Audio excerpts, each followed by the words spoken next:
So yun, good morning guys. Today's video ay tayo ay maglalaba. Papakita ko sa inyo, ang dami ko ngayong malibag. Bali ilang araw, siguro mga 3 days, 4 days akong hindi nakalaba. Dito kasi sa amin, basta ilang araw kong hindi makalaba, ay ang daming malibag. Dahil ang mga tao dito ay parang artista.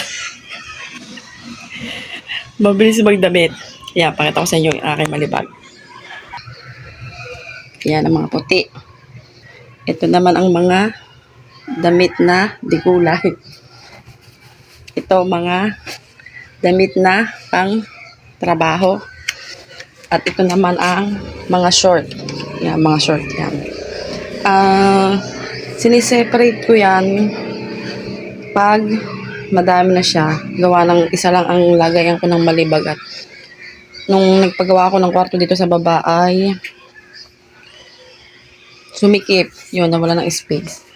Yan, pakita ko sa inyo ang aking washing. Yan guys, itong aking washing. Yan, balot na balot siya guys. Kasi minsan naiinitan, tsaka yun nga pag naulan. Pero ayan ay mag 4 years na. Alasin ko ang takip. Bago pa yan guys. Ayan siya. Magpo 4 years na yan guys. So ayun guys, iigib muna ako. Hindi ko kasi may iwanan ng cellphone doon sa likod habang nag-iigib ako, baka mawala. Hindi natin masabi kasi daanan yung sa likod namin. Update ko na lang kayo mamaya pag nakasalang na, tapos makikita nyo yung kakaibang klaseng paglalaba. Update ko kayo mamaya guys. So ayun guys, tayo nakaigib na. Yan, so washing. Tubig na rin ang washing. Diyan ang mga batiya. May laman na rin ang mga batiya. Ako lang nag-igib guys. Gawa ng ang mga lalaki dito sa amin ay may mga trabaho.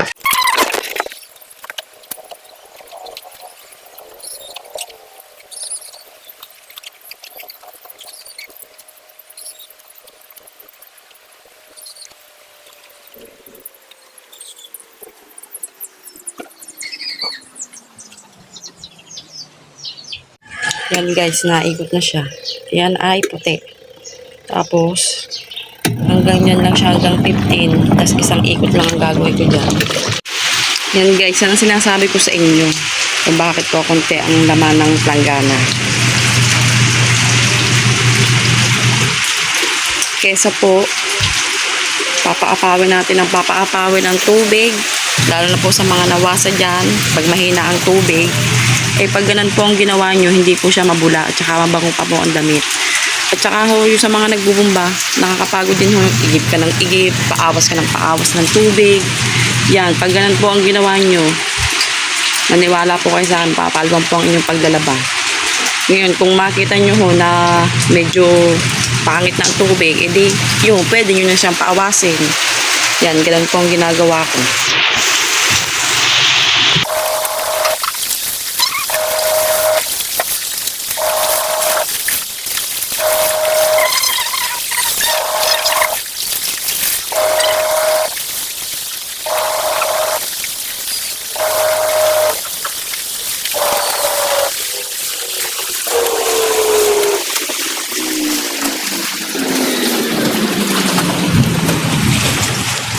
Yan na guys, sinasabi ko sa inyo, yan ang unang banlaw. Tingnan nyo naman ang bula niya. Kumpara dun sa walang fabric or walang down needle.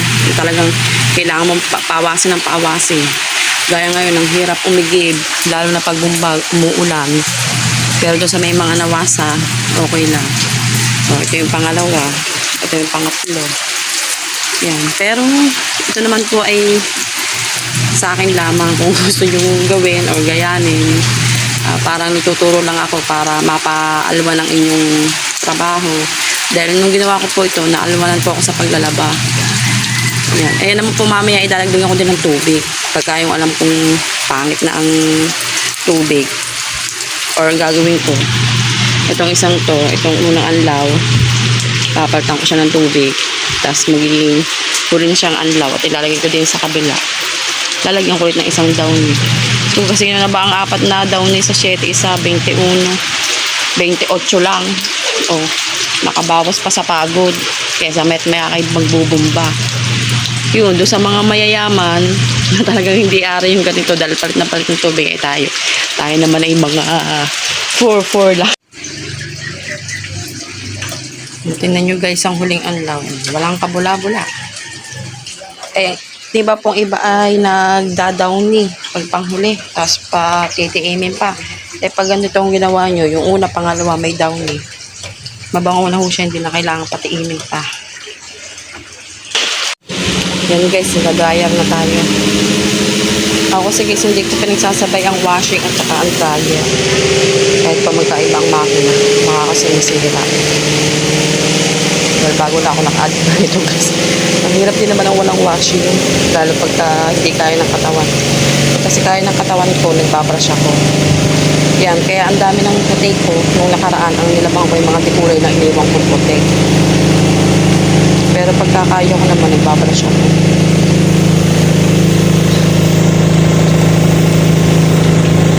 Yan. Na-washing na rin ang mga damit ng tikulay at ang mga damit na pang trabaho. Ito namang nasa washing ay mga short. So yun guys, tapos na tayo.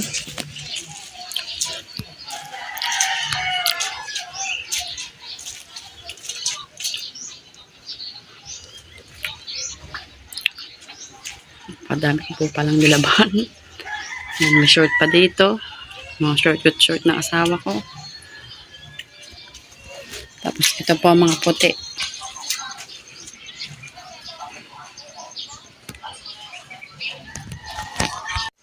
So yun guys, tayo tapos nang maglaba. Yan. Yung ginawa ko kanina ay ayun po isang paraan para mapaaluan po ang ating paglalaba. Dahil alam ko naman po na mahirap pong maglaba, pero yung ginawa ko po kanina ay nasa sa inyo po. Gagayanin niyo po yun. Pero wala naman pong mawawala kung ating pong susubukan. Nga po, mas madaming downy, mas maganda po. Sa gusto ay mas mabango pa ang damit. Pero subukan po natin. Maniwala po kayo yan. Maraming salamat po sa lahat po ng nanood at maraming salamat din kay Lord sa kalakasan na binigay sa akin para mas mapaalwang ko yung trabaho ko. Sa lahat po na manonood, nawa po ay maging tulong po itong ginawa ko kong pagbablog sa inyong pong paglalaba. Maraming salamat po at pagpalain po ang lahat. Maraming salamat po sa lahat ng manonood. Thank you. God bless. Bye guys.